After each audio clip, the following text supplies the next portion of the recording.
Olá, amigos do canal. Vamos para a última lição do trimestre, que será ministrada no dia 28 de junho de 2020. É a lição 13, que tem como título A Batalha Espiritual e as Armas do Crente. Texto áureo: revesti-vos de toda a armadura de Deus para que possais estar firmes contra as astutas ciladas do diabo. Efésios 6:11. Verdade prática: o uso da armadura de Deus assegura a vitória do crente no campo da batalha espiritual. Texto de leitura bíblica em classe, Efésios 6, de 10 ao 20. Lerei alguns versículos. No demais, irmãos meus, fortalecei-vos no Senhor e na força do seu poder.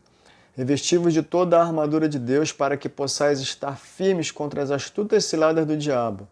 Porque não temos que lutar contra a carne e sangue, mas sim contra os principados, contra as potestades, contra os príncipes das trevas deste século, contra as hostes espirituais da maldade nos lugares celestiais.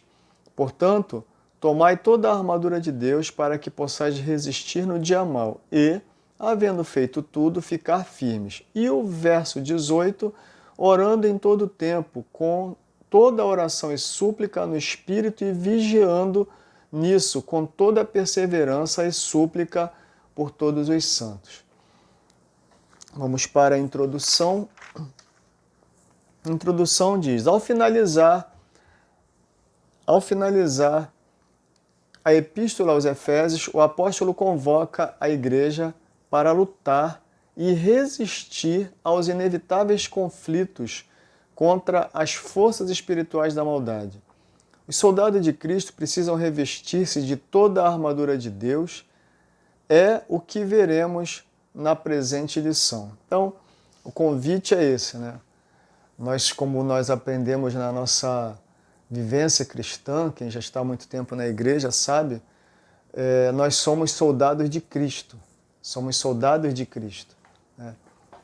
E Ele nos convoca para lutar. Só que a nossa luta, ela não é uma luta terrena, né? Ela não é contra forças que se opõem a nós, no sentido físico da palavra. Essas forças, elas estão no âmbito das dimensões espirituais. E então nós vamos para o tópico 1, item 1. Tópico 1, o preparo espiritual do crente para a batalha. Fortalecidos no poder do Senhor. Não temos poder em nós mesmos. Esse excelso poder nos é conferido pela comunhão com Deus em Cristo por meio do Espírito Santo, né? O poder que nos é concedido não são os poderes temporais, né?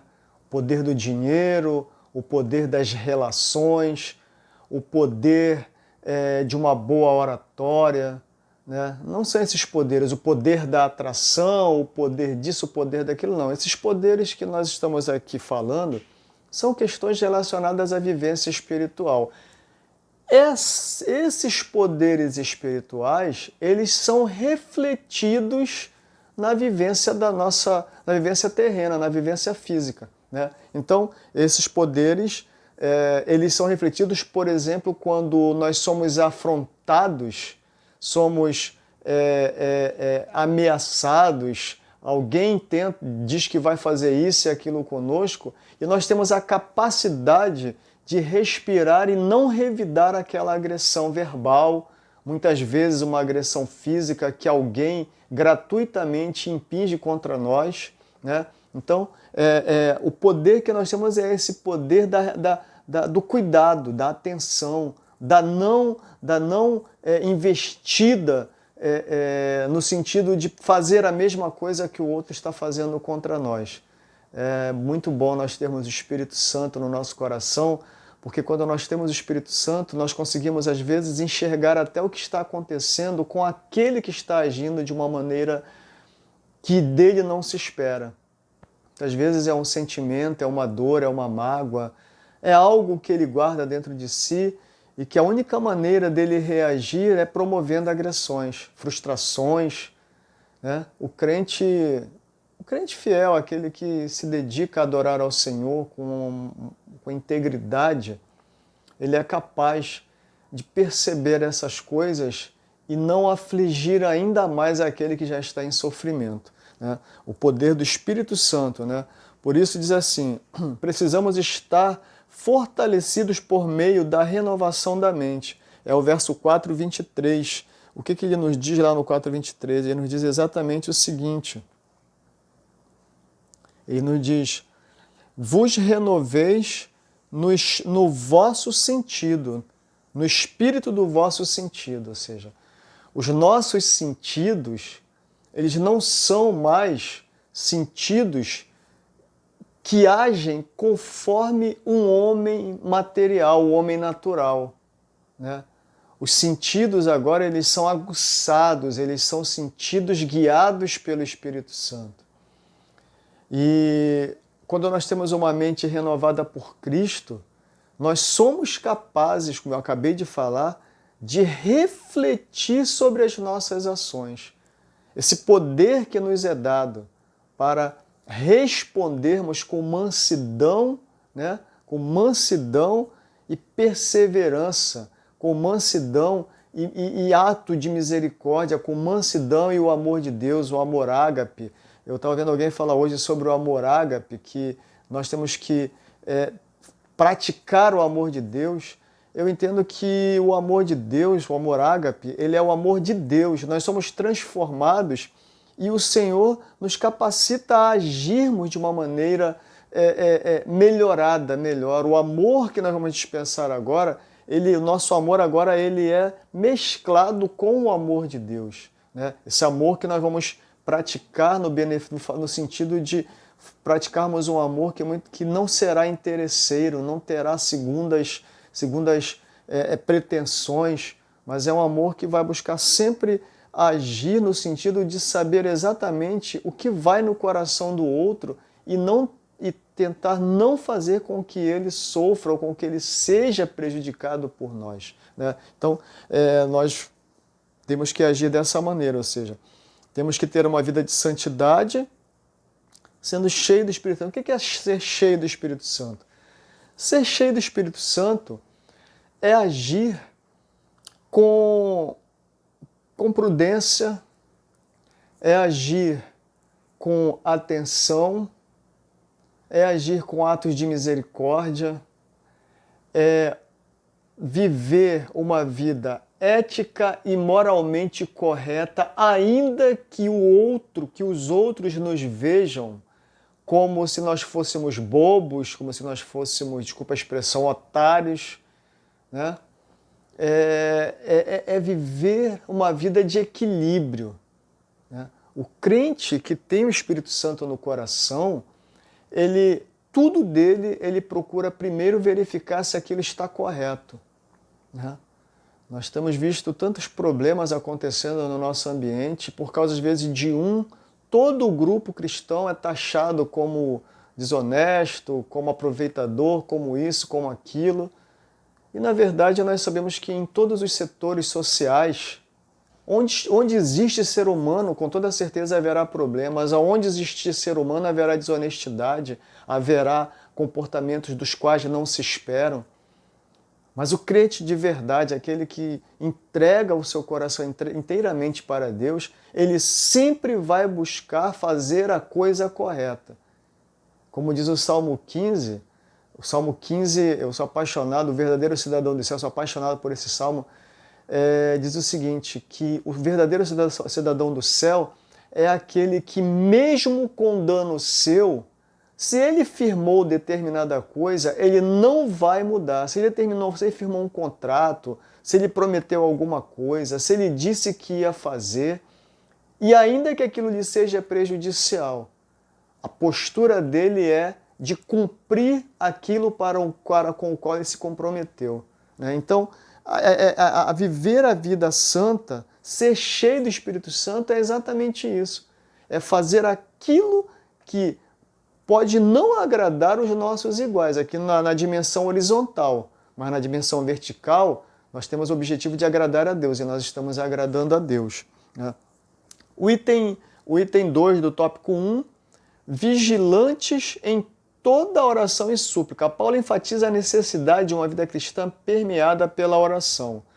Ele diz aqui, a expressão orando em todo tempo, com toda oração e súplica, significa clamar pelo favor divino em todas as circunstâncias e oportunidades. Essa questão aqui da oração, ela é muito apropriada, que nós temos visto nos dias de hoje um tipo de comportamento em que alguns pregam que nós temos que determinar as coisas. Isso tem muito a ver com alguns livros de um determinado autor chamado Kenneth Hagin. Está muito ligado àquela teologia da prosperidade, e às vezes se diz ali que nós temos que determinar e dizer para Deus o que Ele tem que fazer. Eu acabei de falar aqui que nós temos que ter a mente renovada e uma mente santa, uma vida santa. Eu nunca poderei dizer para Deus, eu nunca poderei determinar para Deus o que Ele tem que fazer. O apóstolo ele coloca aqui, com toda oração e súplica, o que eu posso fazer para Deus com relação a, diante de Deus, na minha oração? Eu posso rogar, eu posso clamar, eu posso pedir, eu posso interceder. Eu nunca poderei determinar. Sabe por que eu não posso determinar? Porque eu sou feitura de Deus. Eu sou criado por Deus. Deus me criou. Ele sabe exatamente quem eu sou. Ele sabe quem eu sou melhor do que eu. Ele sabe quem é você melhor do que você. Então, Ele é o Senhor de todas as coisas. Ele está dos altos céus e dos altos céus Ele olha para nós e procura os seus fiéis, como diz a palavra. Aqueles que lhes são fiéis nunca vão determinar ao Senhor o que Ele deve fazer. Se você procurar na Bíblia Sagrada, você não vai encontrar os personagens bíblicos que tiveram relações de proximidade com Deus, relações de oração, aos quais Deus usou para determinadas tarefas. Eu estou aqui para utilizar, em breve eu vou fazer um comentário sobre a história de Elias e a viúva de Sarepta. Elias foi um grande homem, um grande profeta que lutou, batalhou contra os profetas de Baal e de Aserá, né? E quando ele foi tocar aquela batalha, quando disponibilizou as peças no altar, né? Consertou o altar, ele não disse para Deus, Deus, eu estou dizendo para ti, eu determino que tu mande descer fogo do céu. Não, ele pediu. Imagina, o grande profeta Elias, que foi levado, né, por um redemoinho, né, foi levado aos céus, foi tomado, né, ele não determinava, né? Quando ele determinava alguma coisa, é porque ele estava debaixo da autoridade de Deus. Era Deus que mandava. Quando ele disse que não ia chover, e determinou que não iria chover, porque Deus havia dito para ele, olha, diga para ele que não vai chover. Então, essa questão da oração aqui, temos que ser suplicantes, rogantes, intercessores e vigilantes. Vigilantes, temos que ser vigilantes. O que é vigiar? Vigiar é estar atento, é estar sempre com o nosso olhar e o nosso ouvido aguçado, para que nós não venhamos a ser surpreendidos com alguma coisa que possa trazer uma fragilização da nossa relação com Deus, com o nosso próximo, com a nossa igreja, seja lá com quem for, né? A vigilância ela é imprescindível na vivência do cristão. O cristão que não vigia vive atropelando, vive cometendo equívocos o tempo todo. Ser vigilante é uma das características de quem deixou-se dirigir pelo Espírito Santo. Tópico 2. Conhecendo o campo da batalha espiritual, as astutas ciladas do diabo. O líder desse reino é identificado como diabolos, que significa caluniador. Ele prepara laços com o propósito de destruir a Igreja de Cristo. Algumas de suas astúcias são confundir a mentira com a verdade, deturpar as Escrituras, dissimular e induzir a dissimulação, fazer falsos sinais, fazer acusações, semear incredulidade, promover ideologias anticristãs. Diante desse quadro, o texto sagrado ordena revestir-vos de toda a armadura de Deus. Então, o que são astutas? O astuto é aquele camarada que aparentemente é o esperto, né? É o esperto, é aquele que sabe exatamente o que vai fazer, quando fazer e como fazer. E aqui eu quero te fazer uma observação. Eu falei agora há pouco da questão da oração. Muita oração e pouco conhecimento bíblico pode fazer com que você venha a ter dificuldades. Muito conhecimento e pouca oração pode trazer dificuldades para a tua vida. O ideal é que nós tenhamos um equilíbrio, oração e palavra, conhecimento da palavra e a oração. Oração sem palavra já começa com problema, porque você não sabe como orar, e a Bíblia nos ensina como orar, né? A Bíblia nos ensina, por exemplo, a não viver fazendo vãs repetições. Aquele livro que eu já apresentei aqui para vocês, Jabez, o Ilustre das Genealogias, eu botei lá no final assim, que oração? É exatamente sobre essa questão que eu trato. Às vezes as pessoas oram, mas tem aquelas orações sem pé nem cabeça. As pessoas oram e vivem se repetindo. A Bíblia diz, não seja repetitivo, Deus sabe o que você vai pedir. Né? Deus sabe o que você vai pedir. Então, o que ocorre? Como eu falei, o inimigo ele é astuto, ele é esperto, ele é atento. E outra coisa, como nós estamos tratando de questões espirituais, o inimigo das nossas almas, ele é um daqueles que foram banidos do céu, né? Ele é um daqueles que foram banidos do céu. Ele é criatura de Deus, mas ele tem uma vida diferente da nossa, ele é eterno. Ele tem eternidade a partir do momento em que ele foi criado. Ele não é um ser incriado como Deus. Ser incriado só Deus, né? Deus não tem pressuposto de começo, nós sabemos disso, e não terá fim, né? Deus, ele é, como diz a sua palavra, ele é, ou seja, ele está sempre em todo momento. Nós nascemos, estamos vivendo e um dia morreremos. Deus, ele é o que é, eu sou o que sou, é o que ele diz. Satanás é o inimigo de nossas almas, eu não gosto de falar o nome dele, o inimigo de nossas almas, ele foi criado, e ele tem uma vida eterna. Ele é um ser extremamente inteligente. Muitas pessoas têm por hábito cantar músicas, como exemplo, rir na cara do inimigo, bater o pé para ele sair correndo. Estou cansado de ouvir essas coisas. E eu tenho conhecimento de tantas histórias de pessoas que foram pessoas de oração, que um dia, por não terem vigiado, caíram e nunca mais conseguiram se reerguer. Aqui fica um convite a você. Não deixe de buscar o Senhor. Buscar a Deus é um dever de todo crente. Orar, colocar-se de joelho diante de Deus, falar com o Senhor em oração é de extrema obrigação para o cristão. Ler a palavra é dever do cristão. Ler a palavra e orar são deveres do cristão, deveres que não podem ser negligenciados. Mas deixa eu te falar uma coisa. Nunca brinque com as coisas espirituais. Nunca brinque com as coisas espirituais.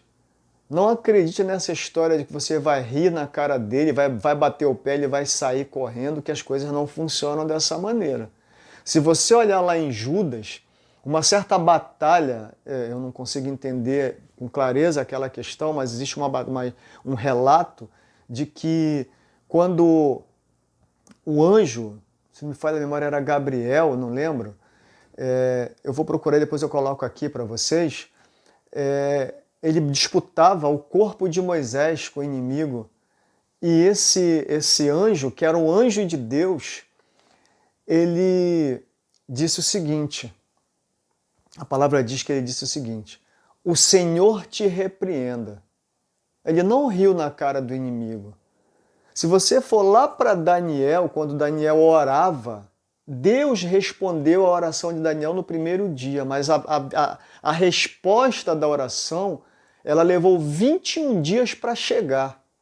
E sabe o que aconteceu? O anjo batalhou com aqueles lá, o anjo da Pérsia, o anjo da Grécia, né? Porque não queria deixar a resposta chegar a Daniel. Esses anjos, eles nunca batem pezinho, nunca riem na cara do inimigo e nunca botam o dedo na cara do inimigo. Agora imagine você que vive nessa dimensão, vai fazer essas coisas? Não faça. Porque os teus neurônios estão queimando e morrendo todo dia. O inimigo é um ser, é um espírito que vive, né, nas dimensões espirituais e ele não esquece. Quando você menos esperar, se você não vigiar, quando você menos esperar, ele aproveita a sua brecha e ele faz um estrago na tua vida. Então, seja fiel ao Senhor, seja vigilante, ore, seja prudente, conheça a palavra e assim você sempre estará apto para lutar com as armas que nos são dadas, né? Quais são as armas? O poder do Espírito Santo, uma vida reta diante de Deus, uma vida em santidade. Essas coisas nos farão vencer as batalhas contra o inimigo. Conhecer a palavra de Deus nos darão respostas para tudo aquilo que o inimigo nos apresentar para nos fazer tropeçar. É aí que nós vamos vencer. Vamos caminhando. Então, ele prepara laços com o propósito de nos destruir. E quais são aqui, como eu já fiz a leitura, né? Eu vou só repetir. Confundir a mentira com a verdade. Você já leu lá o caso de Eva, né? Eva deu uma vacilada lá, ele vai dizer assim, não é assim que Deus disse? De toda a árvore que está no jardim vocês não comerão? Ele já colocou a dúvida no coração de Eva, né? Não, peraí, não. Deus falou que não podemos, de toda a árvore nós comeremos. Então ele confunde as mentes. Meus irmãos, não se iludam. Hoje tem gente fazendo isso no nosso meio. Se nós estivermos atentos, nós podemos tropeçar e cair, viver uma vida de dificuldade espiritual tremenda. Aqui, fazer acusações, semear incredulidade. Nossa, nós estamos vivendo um tempo em que nós não acreditamos mais em nada, né? Não acreditamos mais em nada, vivemos assim uma dificuldade de compreender as coisas, né? Então, ele diz assim, revestivos de toda a armadura de Deus, né? Deturpação das Escrituras. Estão dizendo coisas assim que eu fico arrepiado de ver, né? Jesus mandava uma mesa ficar pronta, a mesa que o pai dele construía em um ano, ele começa a fazer estalar o dedo, a mesa ficava pronta. Nunca a Bíblia disse isso e nunca vai dizer. É triste nós vermos essas coisas e ter gente dando glória a Deus. É triste nós vermos um camarada botar um carro dentro da igreja e dizer toque aqui que a bênção vem para você também. É triste nós vermos pessoas andando com a Arca da Aliança, que simbolizava a presença de Deus quando Jesus já se manifestou, né? Jesus já se manifestou, Jesus já se fez presente, ele está no nosso coração. Você vê pessoas andando com réplicas de Arca da Aliança, ou seja, voltando ao Antigo Testamento. Então tem que cumprir a lei também. E tem um monte de gente dando glória a Deus e acreditando nessas bizarrices que estão misturando ao Evangelho, né? Então, isso aí é o quê? É deturpação, são as astutas ciladas do inimigo que estão entrando no nosso meio para trazer novidades das quais nós não precisamos. Vamos avançando. Tópico 2.2, o conflito contra o reino das trevas. Regiões celestes. Essas declarações indicam que a batalha não é física, mas travada no mundo espiritual. O conflito contra as hostes que debaixo da autoridade do inimigo mantém os homens na escuridão. Nós vemos aqui, como eu falei, se não me engano eu já falei, a gente não vai lutar contra o outro, vai agredir, vai dar socos e pontapés no outro, vai xingar com palavrões, vai fazer uma série de coisas, vai usar uma arma e vai dar um tiro na cabeça de ninguém. A nossa luta não é essa. Pelo contrário, a nossa luta é para nós não praticarmos isso. né? A nossa luta é para não praticarmos isso. As nossas lutas, elas são nas regiões celestes. Eu vou contar um exemplo aqui de uma história que uma pessoa próxima a mim me contou. Como é que o inimigo age? Uma certa pessoa, nós moramos aqui no Rio de Janeiro, tem as estações de trem, né? E uma certa feita aconteceu um fato num determinado lugar que alguém passou e viu uma mulher andando em cima de uma estação de passarela de trem, para lá e para cá, dizendo assim: eu não vou fazer isso, eu não vou fazer isso, eu não vou fazer isso. E depois soube-se que aquela mulher suicidou, jogou-se na linha do trem. O que o inimigo ele faz? Ele coloca essas coisas na nossa mente. Nós somos casados e ele coloca diante de nós ofertas para nós deixarmos de ser honestos com o nosso cônjuge. São astutas ciladas do inimigo, né? São as lutas que nós temos nas esferas espirituais. Aquilo que vem à nossa mente. E se nós trouxermos para fora, então sim, ela vai gerar um prejuízo muito grande para aqueles que são afetados por aquelas nossas faltas de vigilância, né? Então, o inimigo ele coloca no nosso coração o desejo de morrer, ele coloca no nosso coração o desejo de praticar ilícitos, ele coloca no nosso coração o desejo de fazer uso de coisas que que nós não gostaríamos de fazer porque sabemos que é prejudicial à nossa vida. Ele coloca no nosso coração o desejo de agir com desonestidade para determinada situação que nós não deveríamos agir. Ele coloca no nosso coração a disposição para dizer para assim: eu olhei para aquela pessoa, eu não fui com a cara dela, e começa a ter raiva daquela pessoa sem conhecer aquela pessoa. São essas armas que o inimigo coloca no nosso coração. Ele coloca no nosso coração o orgulho, porque muitas vezes sabemos falar bem, quando pregamos todo mundo se alegra, então a vaidade toma conta de nós, né? A vaidade, a soberba, o orgulho, essas coisas são armas que o inimigo usa contra nós. E se nós não tivermos sabedoria, se nós não tivermos vigilância, se nós não estivermos vivendo uma vida plena espiritual, elas trarão dificuldades para a nossa vivência com Deus. Talvez eu possa enganar por muito tempo muita gente, mas a gente sabe, nós sabemos que a Deus ninguém engana, não sou eu que vou enganar, né? Vamos caminhando. Então, o conflito é contra as hostes que, debaixo da autoridade do inimigo, mantêm os homens na escuridão. Vamos ver lá 1 João 5,19. O que diz lá em 1 João 5,19?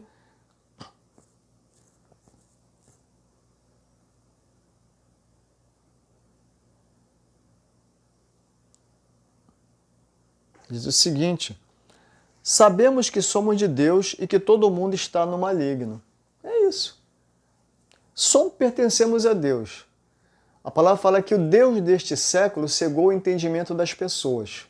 Então as pessoas, quando elas estão de entendimento atrofiado, muitas vezes elas praticam coisas que, se elas tivessem com uma mente liberta, como diz até o detentor da cadeira presidencial, diz: e conhecereis a verdade, se conhecereis a verdade vos libertará. Na verdade, conhecereis a palavra, conhecereis Jesus, né? Só que está sendo usado de uma maneira um tanto quanto diferente. Mas se você conhecer Jesus, você será liberto dessas coisas que nos levam a praticar atos que geralmente trarão danos ao nosso semelhante, né? Então, que nós sejamos atentos a isso. O item 3, as forças do mal, as agências das potestades do ar, as forças do mal que marcham contra a igreja, como principados, potestades, príncipes das trevas deste século, hostes espirituais da maldade, são caracterizados por 3 aspectos. Eles são poderosos,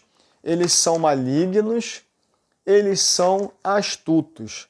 Então, nós sabemos, você pode depois ler, tem um livro do pastor Severino Pedro da Silva, se não me falha a memória, que fala tudo sobre anjos. Procura ver depois no site aí da CPAD. Joga lá no Google, né? Anjos, Severino Pedro da Silva, ele fala tudo sobre anjos. Ele traz para nós também essa questão dos anjos caídos, né? Daqueles que batalharam contra Deus e foram banidos do céu. E esses anjos, esses príncipes, eram príncipes do Senhor, eram pessoas que estavam a servir o Senhor. Nós sabemos que Lúcifer, que você não vai encontrar nas nossas Bíblias, tem uma Bíblia que usa esse termo, mas ela é muito antiga, eu já até li esse termo. Lúcifer quer dizer anjo de luz. Se você ler, não me fale a memória, Ezequiel ou Isaías, ele estava sob as pedras afogueadas, ele era o aferidor, né? E ele consigo arrastou uma multidão de anjos que entenderam que ele estava certo na causa dele, né? E ele foi banido. Então, ele estabeleceu o seu reinado do mal, o seu reino do mal. E o reino do mal, fique ciente de uma coisa, só existe um que é onipotente, onipresente e onisciente, é Deus. São atributos que Deus não disponibiliza a ninguém, são próprios do Senhor. Fique ciente de uma coisa, o inimigo da tua alma, ele não sabe o que você pensa. Lembre-se disso. Ele é tão inteligente que muitas vezes, pelo teu modo de se expressar, ele consegue fazer conjecturas. Ele conhece o teu passado. Como eu falei, você e eu, nossos neurônios morrem todo dia. Nós esquecemos, porque nós nascemos, desenvolvemos e morremos. Ele não, ele vive ali uma eternidade. É um espírito. Então, o que ocorre? Ele sabe tudo sobre você, quer dizer, aquilo do teu passado, aquilo que você está vivendo no presente, mas ele não sabe o que você está pensando e o que será no teu futuro. Fique ciente disso. Nunca acredite que ele vai dizer para você, olha, amanhã vai acontecer isso contigo. Ele não tem esse poder. Ele pode induzir você a fazer aquilo que você não gostaria de fazer, mas que aquilo vai acontecer, ele disse que vai acontecer, ele não tem esse poder. Esse poder só pertence a Deus. O poder de saber o futuro, o poder da onisciência só pertence a Deus. Então, eles são anjos, são seres poderosos, e eles atuam, eles usam esse poder nas diversas escalas da sociedade humana. Tenha certeza disso. Você estudar escatologia lá, você vai ver o que vai ser no futuro. As batalhas que serão travadas no futuro, nos momentos da grande tribulação, antes do final de tudo, como é que será. Então, eles têm esses poderes. E esses anjos caídos, esses seres malignos caídos, eles estão a serviço do inimigo e o inimigo disponibiliza eles para diversas ações, diversas tarefas. E eles fazem, eles obedecem esse anjo, esse ser caído, esse inimigo das nossas almas. Então, eles são malignos. E a palavra fala que muitas vezes, Paulo vai dizer que eles podem até se apresentar como pessoas boas, pessoas corretas, anjos poderosos, anjos de luz, né? Mas, na verdade, eles são trevas e eles nos levam para as trevas, na verdade, eles querem tirar de nós um direito que eles não têm mais. Sabe qual é esse direito? Nós estaremos um dia nos céus com o Senhor. Nós entraremos nos céus, entraremos naquele lugar que eles já conheceram, mas que para lá eles não podem voltar. Mas nós estaremos indo para lá, estamos indo para lá em nome de Jesus. Como diz o hino, estou marchando para os céus, simbolicamente onde as ruas de ouro são. Estou alegre e satisfeito. Oh, glória e aleluia, o meu desejo está no céu. Estou alegre e satisfeito. Eu posso dizer isso, você pode dizer isso, mas eles não podem dizer mais isso. Eles não têm mais condições, eles não podem voltar para lá. Então eles querem tirar o máximo de seres humanos, né, que Deus deu-nos, para os quais Deus deu possibilidade de irem para esse lugar que eles não vão mais. Nós somos privilegiados. Muito bem. Então, aqui eu já estou indo no 13 e ali o relógio está andando. Como eu já falei, eles são astutos, mas a igreja é exortada a não temer. Somos incentivados a lutar, sobretudo vencer, pois o Senhor da igreja está elevado ao nível acima de todo principado e poder e potestade e domínio. E lá em 1 João, capítulo 4, verso 4, 1 João 4, 4, na carta de 1 João, tem um texto que fala assim, às vezes você tem medo dessas coisas, né? Tem receios. Como eu falei, você não deve rir na cara dele nem bater pezinho.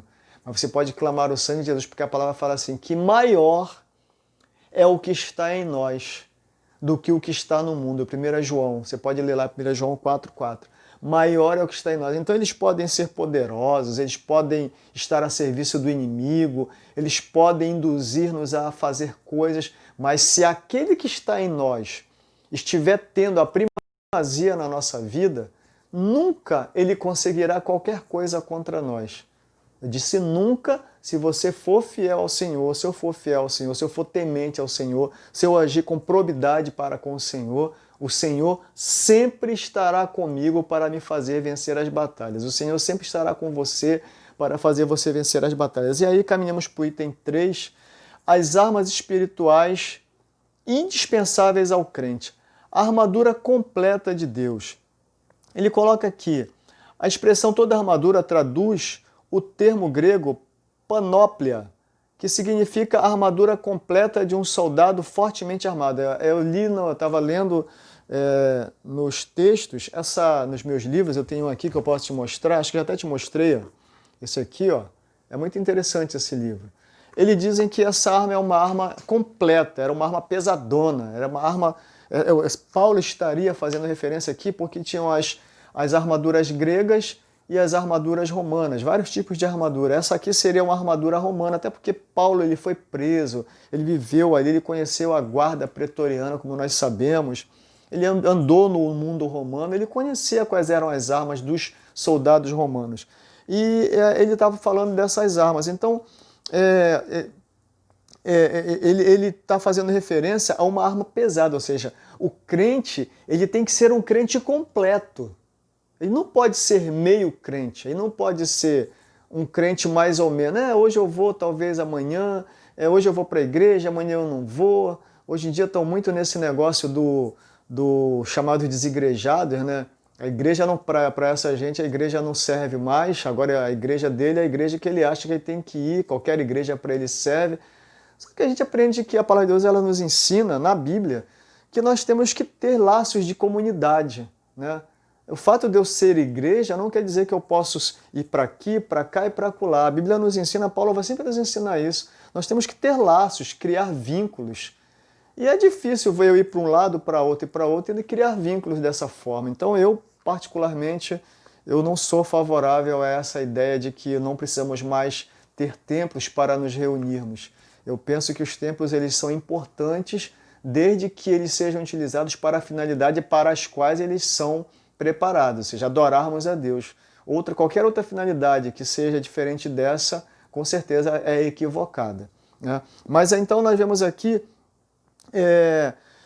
Paulo está falando dessa armadura pesada, e ele vai fazer algumas diferenças. Por exemplo, as armas indispensáveis dos crentes são indispensáveis de defesa.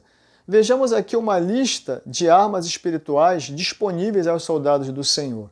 Cingindo os vossos lombos com a verdade. Segundo esse cingir os lombos, seria uma espécie de cinto que amarraria todos os instrumentos, né? Outros dizem que seria um peitoral. Mas esse cinto, ele serviria para botar outras pequenas armas, por exemplo, as pequenas espadas, alguma outra coisa a mais que seria utilizada. Ele prenderia, né? Ele prenderia todos esses apetrechos daquela armadura daquele soldado.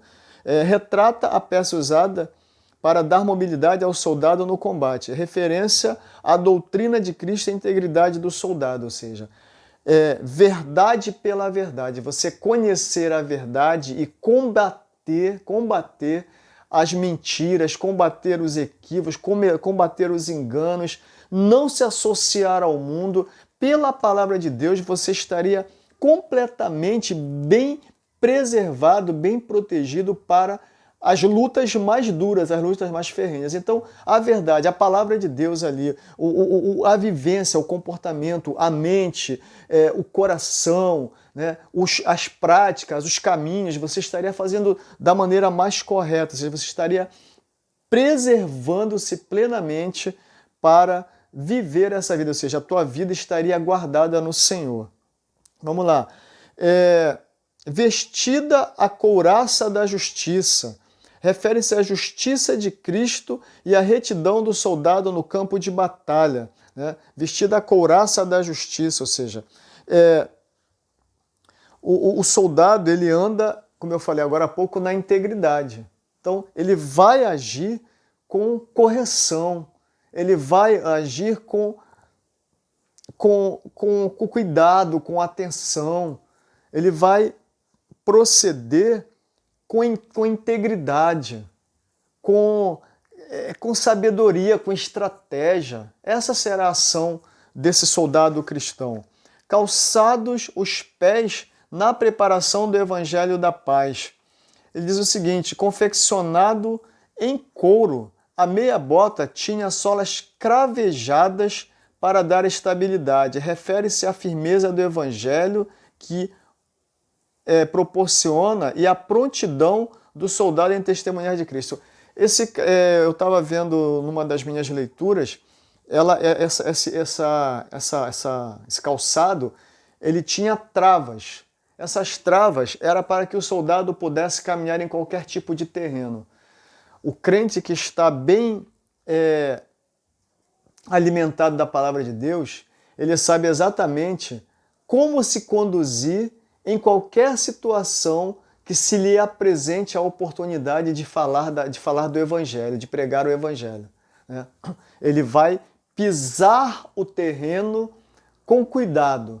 Ele vai pisar o terreno e não vai escorregar, ele não vai cair. Ele vai estar firme para a luta, para a defesa, para a pregação do Evangelho.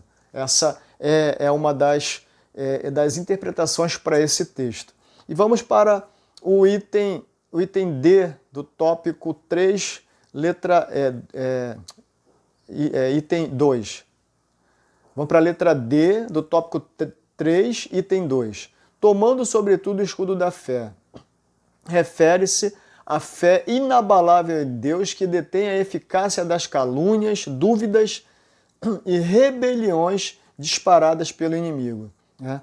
Ou seja, quando você adora ao Senhor, quando você serve ao Senhor, quando você se dispõe a fazer a vontade do Senhor, você estará suscetível a essas dardos que virão contra ti. Né? Esses dardos que virão contra ti. E quando esses dardos vierem contra nós, a nossa fé em Deus, ela não será colocada em xeque, melhor dizendo, ela não será abalada. Se nós não tivermos fé no Senhor, nós corremos o risco de cair, de tropeçar.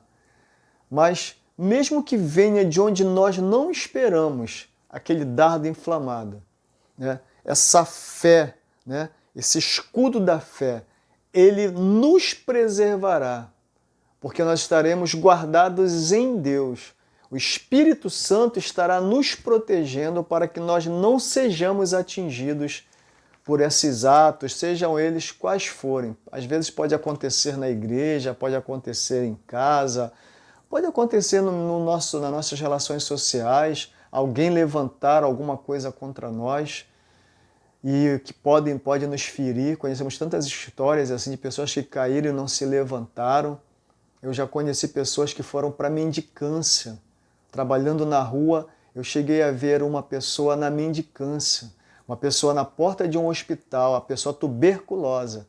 Quando nós falávamos de Jesus para ela, falou: desse Jesus eu não quero mais saber, eu sei muito bem quem é que está lá dentro. Ou seja, era uma mágoa que aquela pessoa guardava, alguma coisa, e aquela pessoa fora presbítero da casa do Senhor.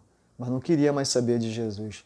Um dia nós conseguimos levá-la à nossa congregação, mas depois eu não tive mais contato. Mas você vê que se você não tiver vigilante, o teu escudo da fé, a tua fé não for uma fé inabalável, você pode tropeçar e ir para a sarjeta. Fique atento contra isso. Pode, venha o que vier, se Jesus estiver contigo, o teu barco não afunda, tenha certeza disso. O capacete da salvação refere-se à certeza da salvação que já recebemos em Cristo e à convicção da plena salvação no último dia. Ou seja, a nossa mente, ela está completamente, vou dizer assim, vou usar essa palavra, cauterizada em Cristo. Nada mais muda, nada mais faz-nos ter um outro pensamento, ter uma outra concepção da fé que nós abraçamos. Cristo está em nós, Ele habita em nós e assim será.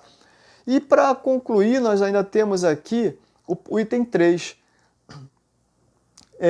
A imprescindível arma ofensiva. Finalmente, a espada do Espírito.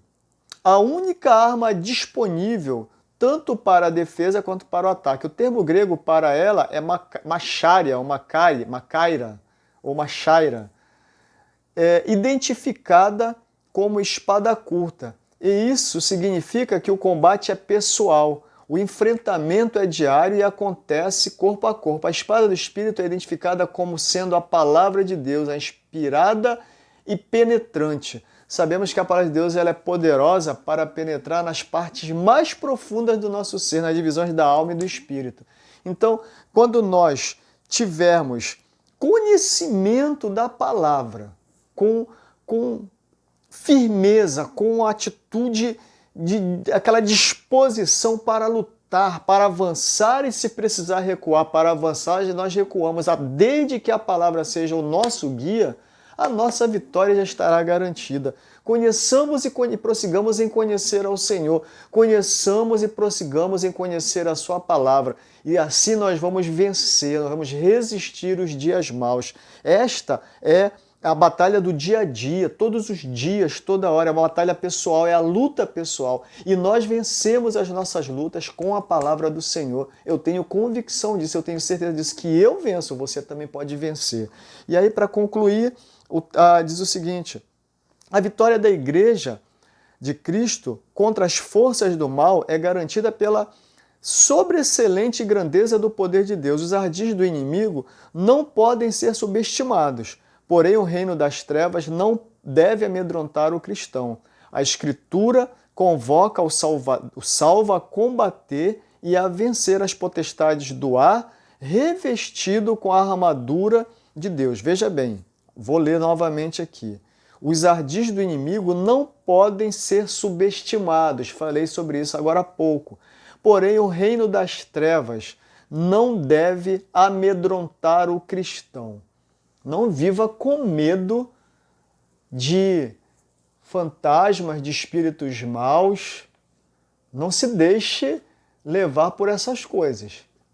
Tenha Jesus no seu coração e viva uma vida de vitória. Utilize as armas que são colocadas à tua disposição. A oração, a palavra, a leitura da Bíblia, a oração e o jejum. E um coração disposto para fazer a vontade do Senhor. Que o Senhor te abençoe, que a sua graça repouse sobre a tua vida. Deus te abençoe e tenha uma boa semana. Paz.